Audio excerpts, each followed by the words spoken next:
What time is it? It's time for another Every Other Wednesday. Welcome, everybody. Welcome one, welcome all. If you notice, Jeff is kind of whispery-ish, kind of. Actually, Jeff's here. You may notice that too.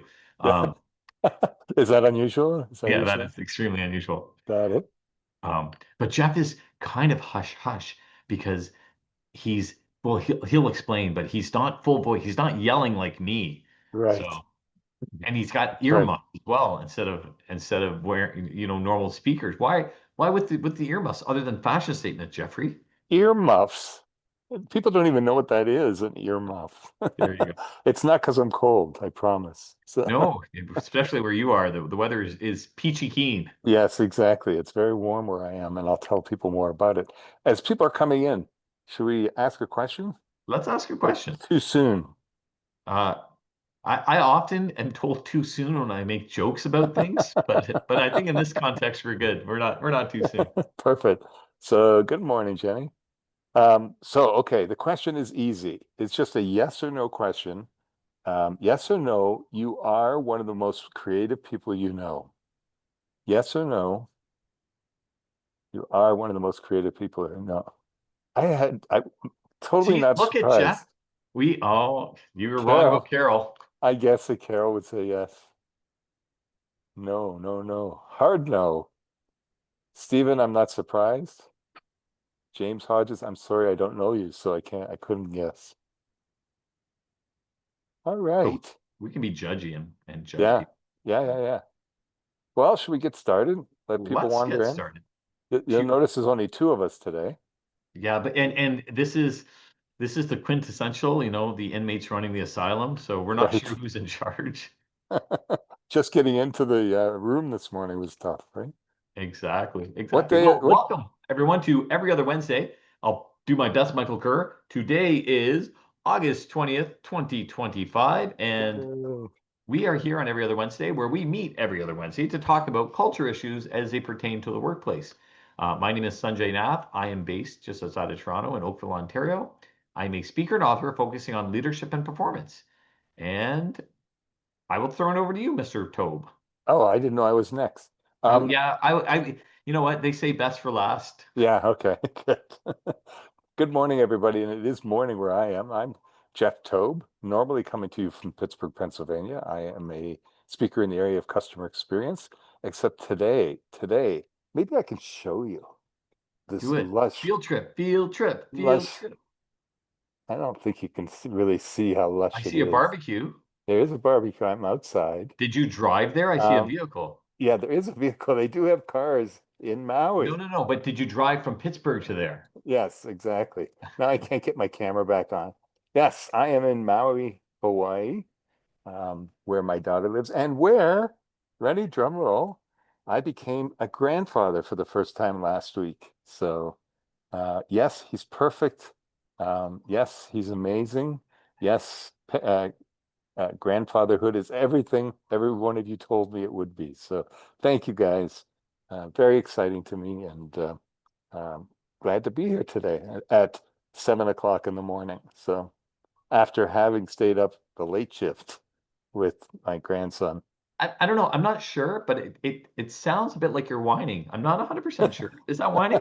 No, it's not. There's It's there's no not. whining in EOW. No, It's like no. there's no crying in baseball, no whining in EOW. There are certain Yeah, hard fact accepted rules. sorry. That's one of them. You're right. I forgot that one. We've been doing this too long. So, and by the way, if I know you all want to know, his name is Romeo Jonah, and we're calling him Romy. So, Or RJ. um, RJ, well, no, I tried that once, Oof. and I only have half a tongue left. So after that, no guest appearance, no, afraid not, but maybe in the future. So, and you know this, being a parent, as I know this, we may have the greatest of intentions of no, no, no, it's not RJ. Just wait till the kids at school decide if it's That's right. acceptable or not, and the parents have absolutely no say whatsoever. Exactly. Yeah, exactly. Anyway, enough about me. Let's talk about the topic of the day. Oh yeah, it's about What is me. it? Yeah, yeah. Who Yeah, are you? we thought, we would talk about Wait a minute. You actually just said normally you're coming from Pittsburgh, and then you derailed. You didn't say who you are or what you do. No, I did. Oh, you absolutely did. Customer service, Yeah, apparently. Yeah, I'm new yeah. here. Go ahead. Thank you. Um, we're going to talk about creativity because it just hasn't been talked about enough. Um, actually, just how does creativity, kind of tie into company culture? And and I'm going to just throw this out there, and then we can have a discussion about it. But I believe, first of all, the question was, how many of you truly believe you are one of the most creative people you know? And a lot of you say no. So it's a great starting point because I think that everybody's creative. I've shared this with you before. When were we most creative in our lives? When we were kids. Definitely not when we were newborns. They have no control. But anyway, but when we were kids, so it didn't just fall off. I mean, it's there inside every one of us.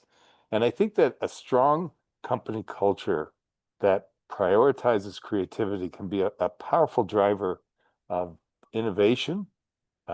It can drive bottom line. It can drive business success because I think, let me finish. When I when I had the speech prepared, are you kidding?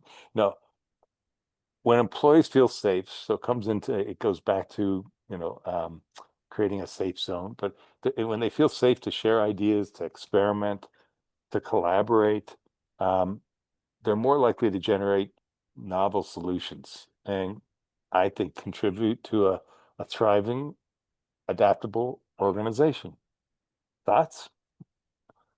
Yes, I totally agree. I also think, though, I look at it as a slightly from a different lens, and that is, to me, why it's helpful for an organization to be creative and how that improves culture is, well, what's the opposite? The opposite of creative to me is tunnel vision.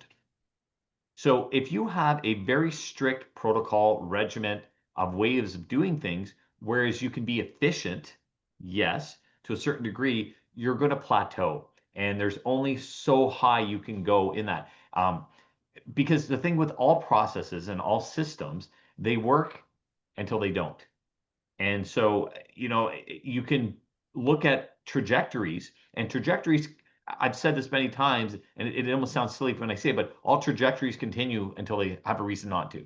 I had a professor when I was doing my master's say this, and I thought it was just brilliant because mathematically it was true. He said at one point in the 80s, if you looked at the rate at which Elvis impersonators were growing, by like the year 1998, 1 in 3 people in the world would be an Elvis impersonator. So, and again, it's true, but the reason why you need creativity is because if you keep looking through the same lens, you're gonna, if you always do what you've always done, you've always got what you've always got. And the creativity is the reason why we often, take in change and raises us to the next level. Yeah. I love what Rob said. I've never heard that quote, and I've been teaching creativity and creative thinking for 25 years. Which one? If you've always do what you've always done, you've always got what you've Yeah, always got.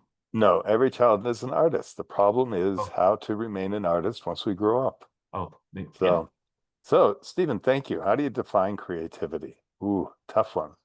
So let me put it a different way, and then I'll come back to that question, let you think about it for a second. But people use creativity and innovation interchangeably. Are they the same thing, Sanjay?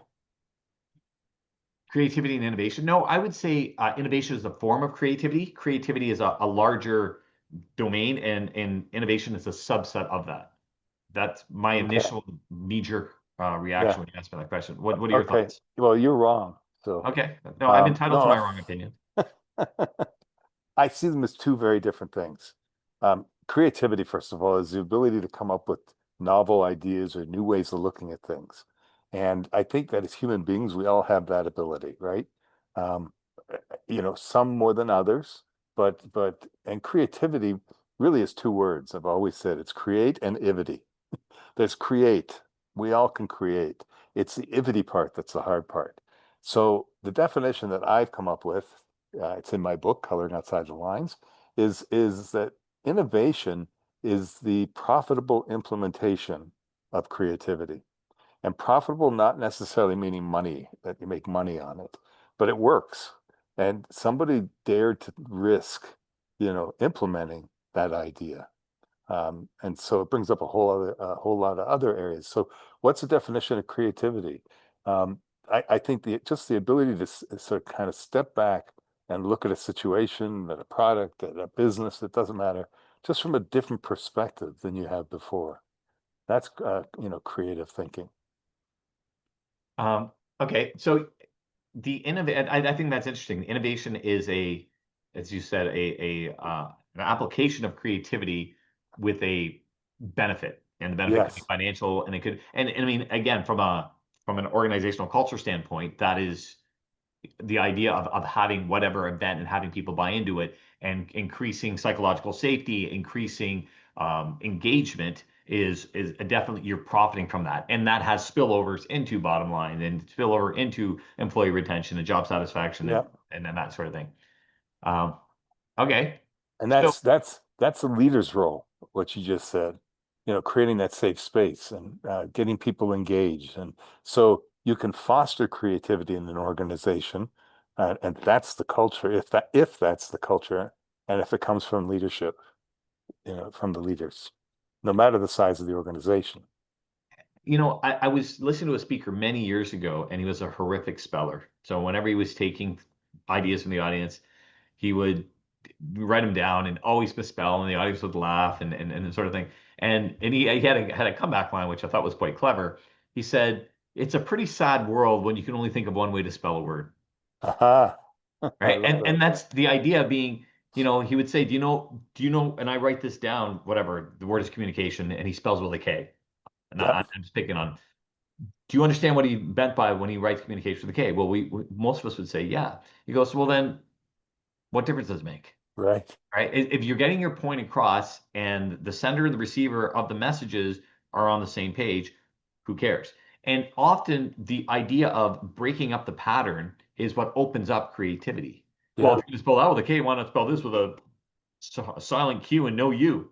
And then people go, oh, wait a minute, that's kind of cool. Hey, maybe that's our brand. Maybe that.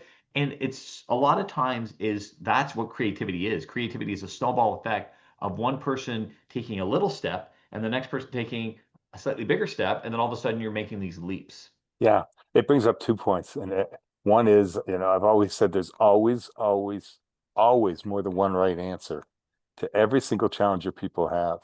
And so I think that's the first step. If we can accept that maybe we've been doing it this way for so long, but there's a second right answer, that I think that starts the creativity flowing. The other thing is I've always said is shatter the stereotype of the experience people expect to have with you. And it goes back to what you just said. I once had a client who took it to heart and said, we've always met every Monday in the same boardroom, same chairs. No one dares sit in my chair, kind of thing. And at that time, she wrote me a letter. Yes, it was that long ago. And she said, "Thank you, for telling me to shatter the stereotypes." So she took her entire staff and held the meeting at the 50-yard line of the University of Michigan football stadium. She had some kind of connection, 70,000 seat stadium with box lunches for everybody. And she said it was the most productive meeting we've ever had. And again, it's the ability of the leader to shatter that stereotype first, or give their people permission to shatter the stereotype. If you look what Fritz said here, which I love, he's saying innovation is seated in improving the known. Okay. Invention is created, it's creating something Well, unknown. yeah. So invention is a whole other word, right? Invention is creativity, I think. That's the one, is creating something unknown. Um, But then I guess my question to Fritz would be, what if I just make minor changes to something that's known? I guess it's still creating the unknown. So yeah, I love that. Um, Both require a growth mindset. Yeah, and risk taking. Risk is going to come up every time when we talk about creativity. and that's the other thing too is the more we've already talked about this, but the more safe the workplace, and we've in past episodes we've said, hey, create an environment where it's okay to fail, where it's okay to laugh at one another, where it's okay to challenge one another. And I think again that's what's required for creativity. Because I have this idea, what if we all wear our hats backwards to work tomorrow? And Yeah, I'm really shy to say that. And if it's shot down, guess what? I'm not speaking up again. And maybe my next right. idea is the efficiency improving for the plant that's going to shave $7 million a year and improve our efficiency X fold and blah, blah, blah. So again, it's to me, it's all about baby steps. You don't wake up one morning going, "We're a creative organization now. Let's do it." Right? It Right. comes from those little minor iterations of, "Hey, what if we dress down Fridays?" You remember when that was the thing? Now it's just dress down every day. Um, That's right. but that's what it is. It's dress down Fridays become dress down Mondays and Fridays and dress down Monday, Tuesday. And we just, we keep growing. I think that iterative process is the key to creativity because you never get it on the first shot. Right. No, absolutely. And I think a key, and if Richard was here, I know that he would agree with me, is, you've got to get your people engaged at a whole different level. When employees feel heard, when they think that they're empowered to contribute, when they just become more engaged and motivated, so that ultimately leads to higher productivity and more creativity as well. So I think there's a huge impact creativity on employee engagement as well. So let me ask you this then. You and I are preaching the converted kind of thing. We think, yeah, creativity is good. Yay, yay, yay. Why don't organizations buy into it? Right. And I guess Because that's a question for the audience too. yeah, Why, if your place of work isn't as creative as you think they should be to reap benefit, why is it? Why don't people buy into it? I think part of it is what you've heard me say many, many times, and sorry to repeat myself, but it's the TTWWADI syndrome. Do you remember what that is? Uh, Come on, math there's mind. no F in it. I don't know any acronyms without the letter F in them. That's the way we've always done it, right?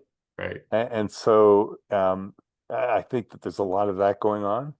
I think also what Jenny says is perfect. They say they do. And I'm going to infer that she means they really don't, but they pay lip service to it.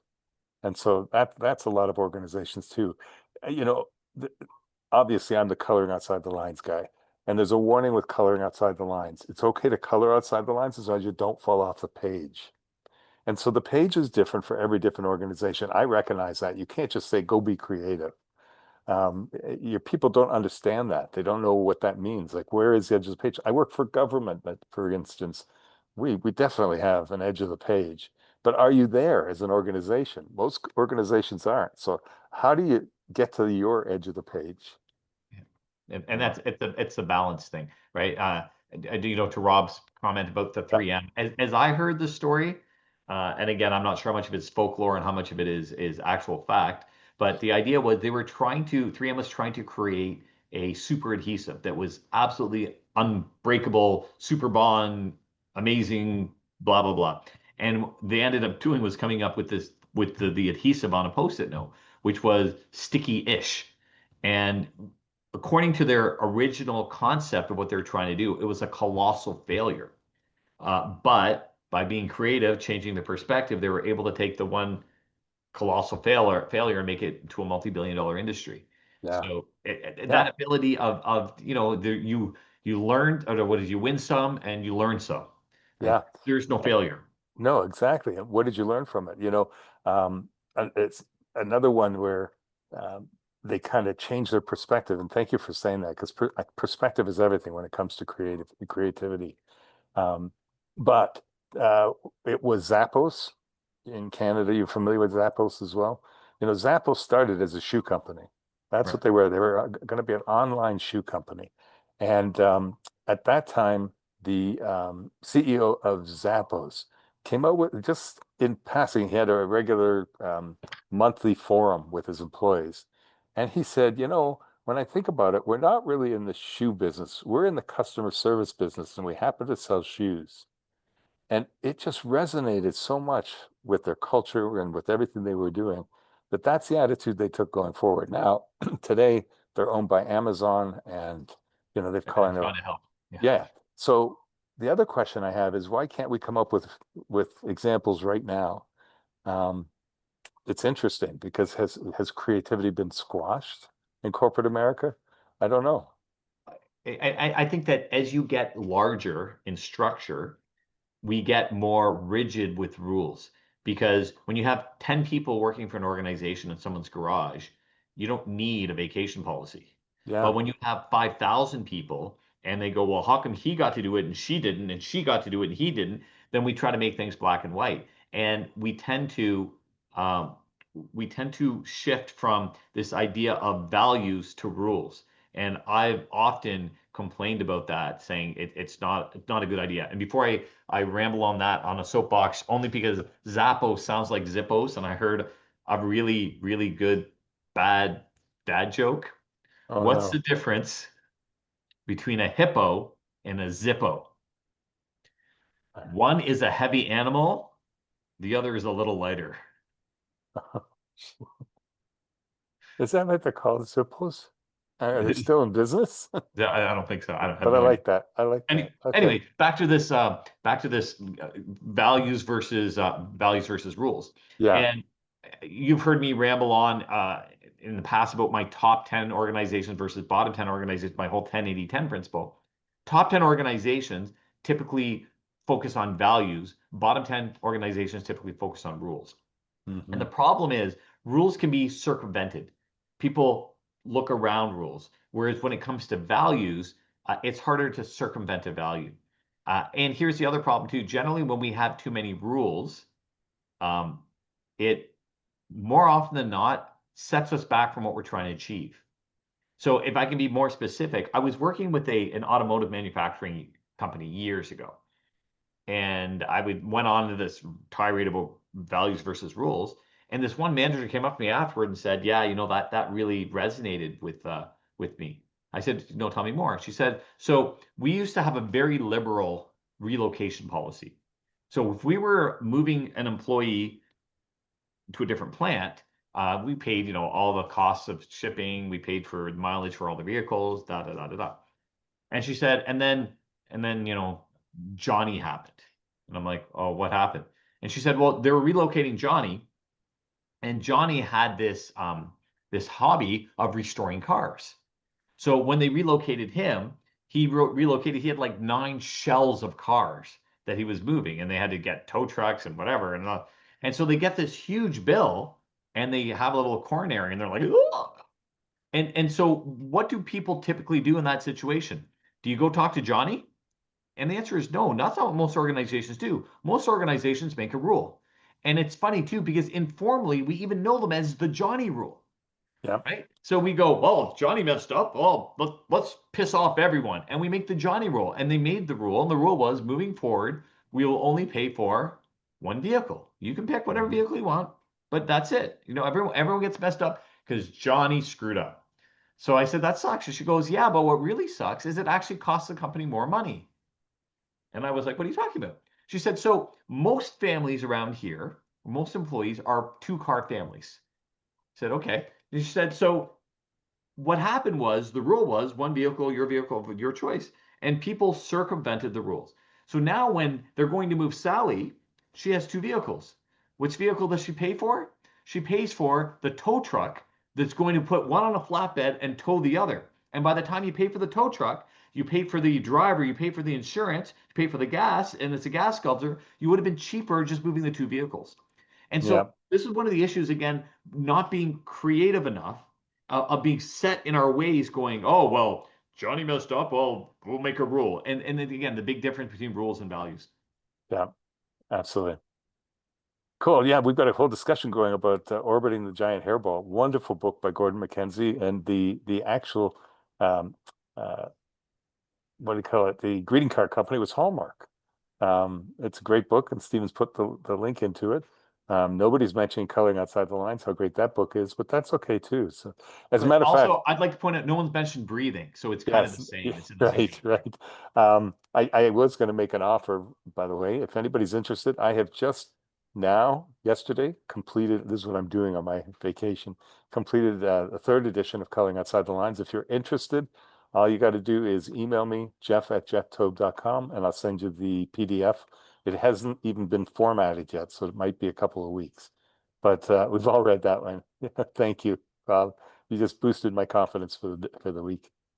And just to let you brag for a minute, how many Color Outside the Blinds and et al. Books are in print?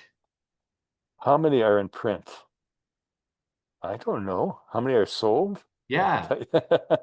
Yeah, over 20,000 actually in my Nice. career. So Nice. yeah, yeah. There you go. That would It's make kind you of nice. Thank a you. bestseller, would it not? It would in my mind. I don't know about anybody else, but yeah, don't get too impressed, Jenny, because it has been out for 14 years. But like I say, And I bought 19,000 right, copies. that's right. And anyway, but the new edition has been cleaned up, new stories. So let me know if you want it. Anyway, So how, I'm going to go back to that question, okay, that notion of, you said because that's the way we've always done it.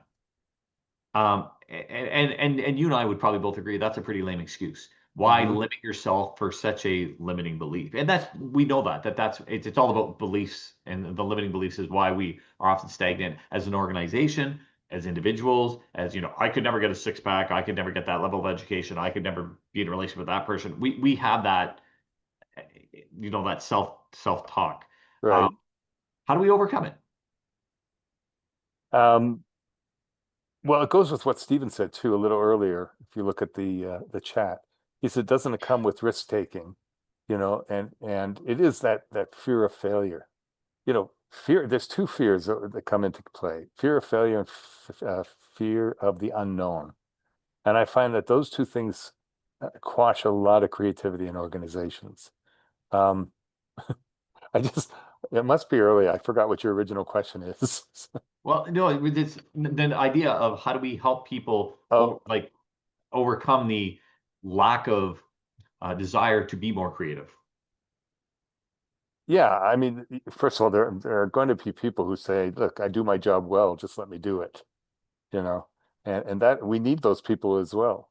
But we've got to, at every opportunity, we have to foster creativity, especially in the people who are a little bit outside the box. They're typically the ones we want to rein back in. But those are the people that we have to loosen the reins a little bit. Okay. And then everything we've ever talked about, one, make sure that we encourage employees, open communication, I guess, you know, just encourage employees to share ideas. I have a client right now who I'm going to be speaking for in October, and they told me that they brought back, first of all, they brought everybody back to the office, um, kind of an industry where they had to do that, and they brought back literally the suggestion box. I mean, a physical suggestion box. Um, some people had never seen it before. It was unique. So that tells you how old we are, Sunjay. Um, Speak for I yourself. I don't even know what you're talking about. That's right. I think they also have to promote teamwork and collaboration. Um, there's just so much, and back to failure. The organization has to embrace failure. If it doesn't kill us, if it's not immoral, if it's not illegal, then try things. Um, treat culture. I think the culture has to treat failure as an opportunity to learn. And when we look at it that way, I always say to organizations, the reason that we don't want to fail is, in most cases, is because somebody was blamed for failing. Instead of debriefing, okay, we failed. What did we learn from it? What's the lesson we can take going forward? And if people know that if I fail, we'll just debrief it and move on, there won't be blame or shame, then I think that they're more likely, so it goes back to creating that culture where it's okay. And then I think the last thing, and I'll shut up. I get passionate about this, but we need to recognize and reward creativity more throughout the organization. Celebrate both successful and unsuccessful. And I hear Mike's voice in my ear. He's not literally on my headphones or my earmuffs, but I hear his voice saying, what about celebrating unsuccessful things? Yeah, but um, Bob tried this, and here's what happened. It didn't work, but good for Bob for stepping outside his comfort zone and trying it. Yeah. And I think it also, the term, even though we were kind of defining creativity, even if you have a succinct definition, creativity changes from group to group. Mhm. I had a call with a client yesterday. I'm doing an event for a bunch of engineers in September.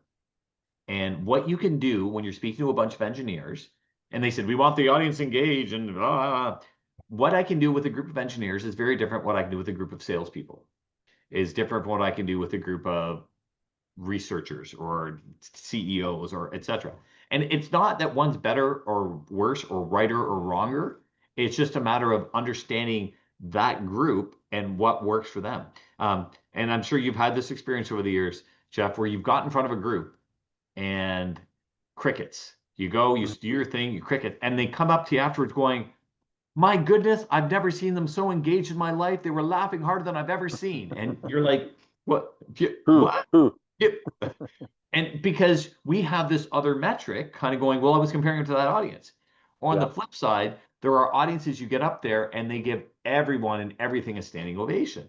And it's Mhm. empty. And even though you got a standing ovation, it still could have been flat. So understanding kind of the baseline of the organization is paramount in order to grow the creativity. Because again, what's ridiculously creative. So you have a dress up day in one organization. People dressing up is loosening their tie, and that's Yeah. that's the creative dress up, and that is a step forward for them. Yeah. Whereas in another organization, they're full garb masquerade. Halloween is today. And again, that's not right or wrong. It's a matter of if you want the organization to grow, understand where you are. If we can build the creativity is going to work in terms of forging relationships within amongst the peers, but it actually does eventually drip down to the bottom line. Because if Yeah. you're being creative in how you dress and how you interact, you're going to be creative in product line. You're going to be creative in marketing. You're going to be creative in a whole bunch of other things. And it's a spillover effect. Yeah. Sometimes people think it's a compensation. Well, if I'm creative here, I'm going to lose creativity there. No, it's like working a muscle. The more you work it, the more of it you have. Yeah. Absolutely. Carol has started a great discussion and got me thinking. So let me go Uh-oh. back. She says, if you work in manufacturing, wouldn't trying something new with your product require retooling your machines? Got to be expensive. And we got some great answers, of course. Stephen said, interesting. You touch on cost of expense, hold back creativity and innovation. How do you think you can set a level of investment that is acceptable? And something came to mind. Ritz-Carlton. Ritz-Carlton empowers their people to be creative when it comes to customer service. Of course, that's my tie-in. But they give them, every single employee has a budget, and it's not a lot. I think it's $100, but they're allowed to use it any way they think on the customer, on the guest, any way they think um, will better the guest experience. For example, one of the stories is that somebody called and said, I missed the shuttle from the airport, and they said, take a taxi. That's simple. Just take, and we'll pay for it. That comes out of that budget for them. I don't know how often, but what a great concept. What if we as an organization budgeted for innovation because and it is going to cost some money. It, it, And, it goes it goes back to what you're saying about fear. Why yeah, don't organizations do that? Because they're like, well, what happens if someone spends $1,000? What happens if what if? yeah, Well, again, if you hire them and they're supposed to be an inner circle of trust, then trust them. And yeah. then if someone screws up, deal with that person. Don't punish everyone else. No, Um, exactly. we go back to Ritz Carlton, and I've told this story at least once, maybe twice on EOW, but it's been a couple of years. I'm going to say it again. I was speaking in the Ritz Carlton in the Middle East. This has got to be 10 years, 15 years ago. Yeah, it's 15 years ago. Geez. And one of the things when I'm speaking, especially if I'm doing like full day workshops, whenever I have a bottle of water, I always rip the label off it. Hmm. And the reason I rip the label off it is generally because I put it down. I don't remember where I put it. And where I can see the unlabeled one, I know it's mine. And because it was the Middle East, they weren't doing tap water. Everything was bottled water. Anyways, they're refreshing at the break. They're refreshing all the tables and such, and everyone's, bio break, that kind of stuff. And the one gentleman, and I'm calling him the water boy, and I'm saying it facetiously on purpose. The water boy comes up to me and he says, sir, I noticed that you have taken the labels off your water bottle. I've taken the liberty of doing this one. This is the fresh one here for you, which to me was freaking Whoa. phenomenal. Because again, if you go back to rules versus values, there is not a rule. I promise you, there's not a rule in the handbook that says if a guest speaker is ripping the labels off the water bottle, be sure to rip the labels off the water bottle when refreshing it as the water boy. Yeah. It's not a rule. It is a value. It's an understanding. And it's being creative.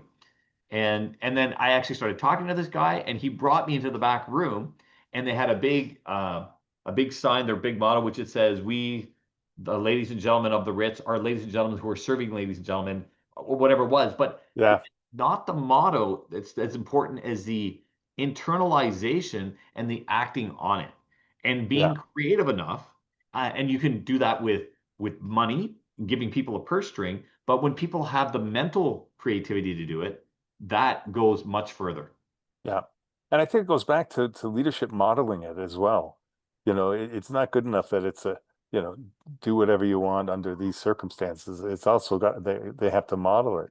I was in a small hotel, Best Western Hotel in London, Ontario, actually, when uh, where they were setting up the ballroom, and it was actually over lunch. I was speaking after lunch, and they were putting all the um, dressing the tables. I don't know what you would call it.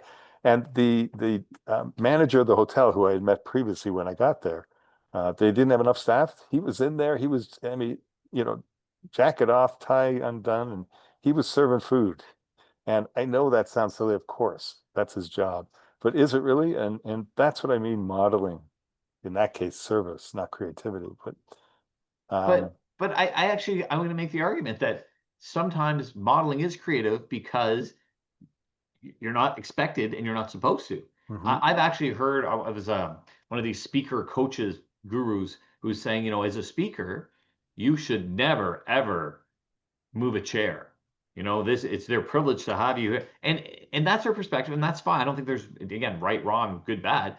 I don't buy into it because right. I'll tell you from a selfish standpoint, and I've done it. I've gone and moved 500 chairs in a room on my own because Yep. I know my message will be received a heck of a lot better by bringing them closer, by changing the stage, whatever it is, and I'm going to take control of that. If someone can help me, wonderful. But as you know, often it's easier to ask for forgiveness than permission. And there have been Right. times where I've said, "Hey, can we get these 10 chairs moved?" And they're like, "Well, I got to call the head office to see if the union will allow it." And I'm like, "Oh my goodness, no, we're not going there." Right. Right. Exactly. So, so Yeah. yeah, being creative sometimes is just getting it done. Yeah. Carol, I'm so excited that you just proved to me that you are creative. You can say you're not, but creativity is just, like I said, looking at things from a different perspective. Did you read this story, Sunjay? I'm reading it right now. You got it. Yeah. A friend told her that she was staying at a hotel that didn't have towels in the room, nor did they have paper. So she said they should just provide paper towels, which solves both problems, There right? you go. Nice. That's what I'm talking about being creative. We don't want, when you get on an airplane, you don't want to start thinking that the engineer who designed it was too creative. Or you go across a bridge and say that engineer. And when I There's a talk to time and place. engineers, right, when I talk to an engineer, they're always saying, I'm not creative. Are you kidding me? Look Yeah. what every engineer, no matter what kind of engineer, does.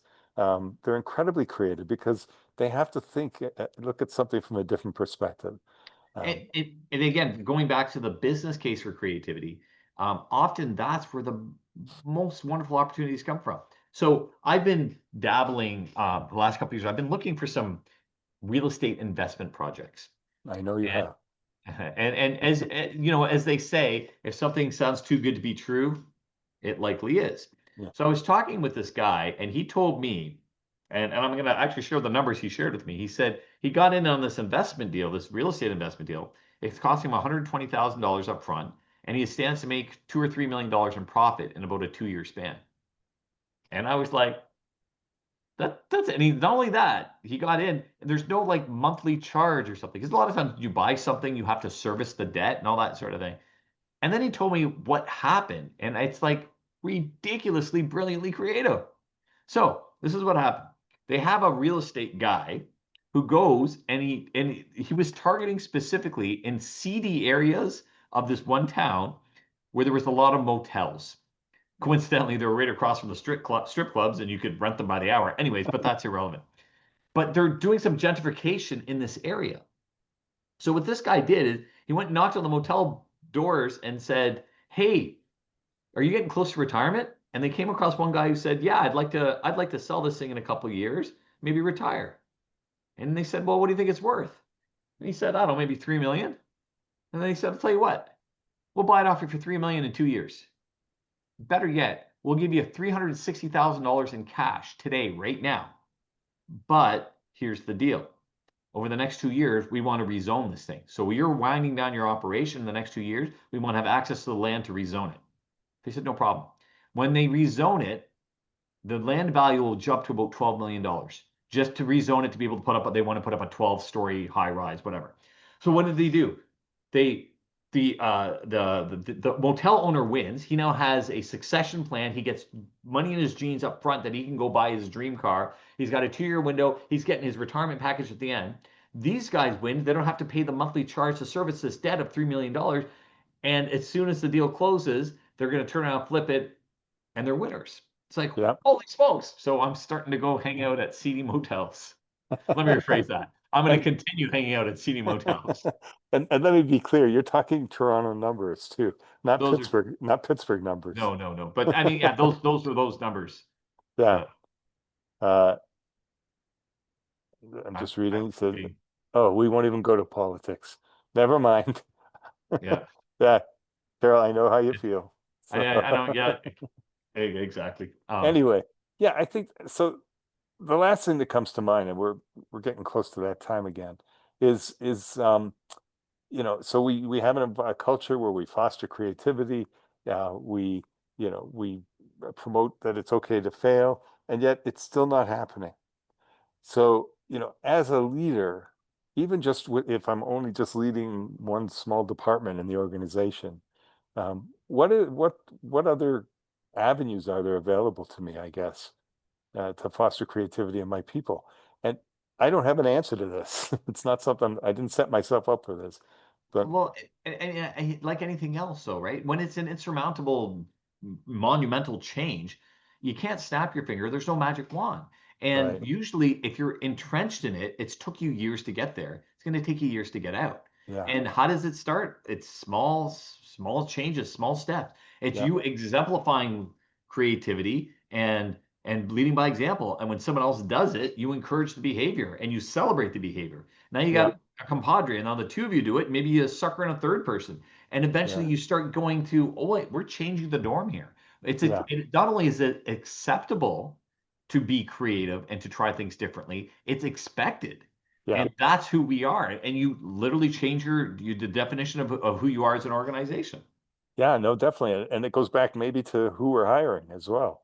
Yep. Not hiring so much as maybe we have been on technical knowledge as much as attitude, creativity, and again, it's figuring out how do we bring that out during the interview process as well.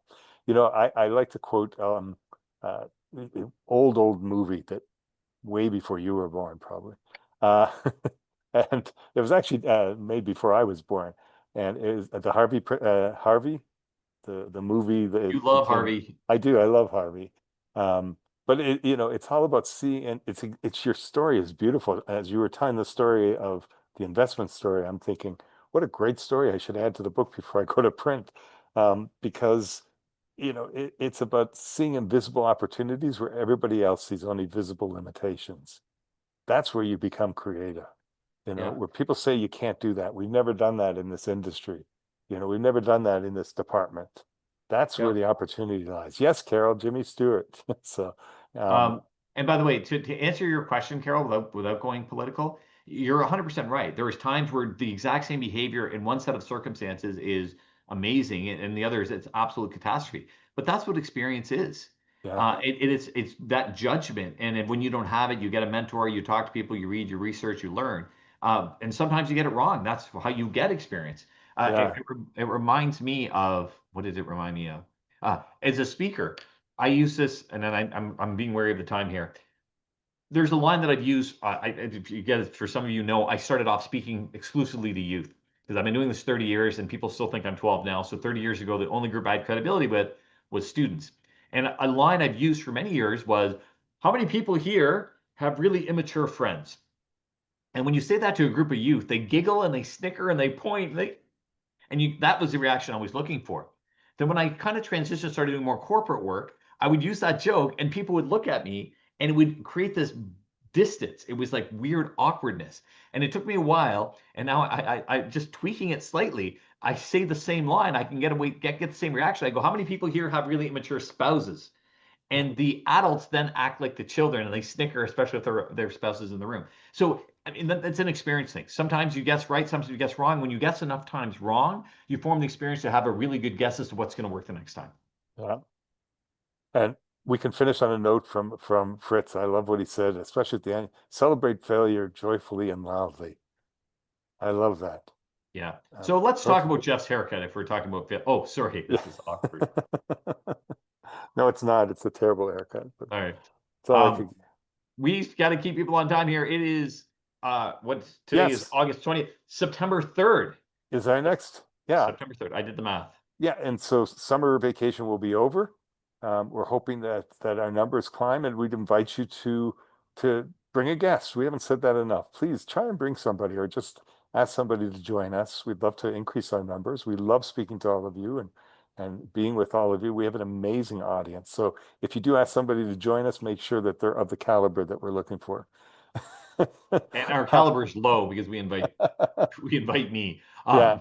And so So one more time, I just wanted to, I will send you the PDF of my new book, jeff@jefftobe.com. Just send me an email. I'm glad to do that. Coloring Outside the Lines. So thank you, folks. Thank you for joining us. Thank you for your thoughts. Thank you for your Yep. input. We will see you when?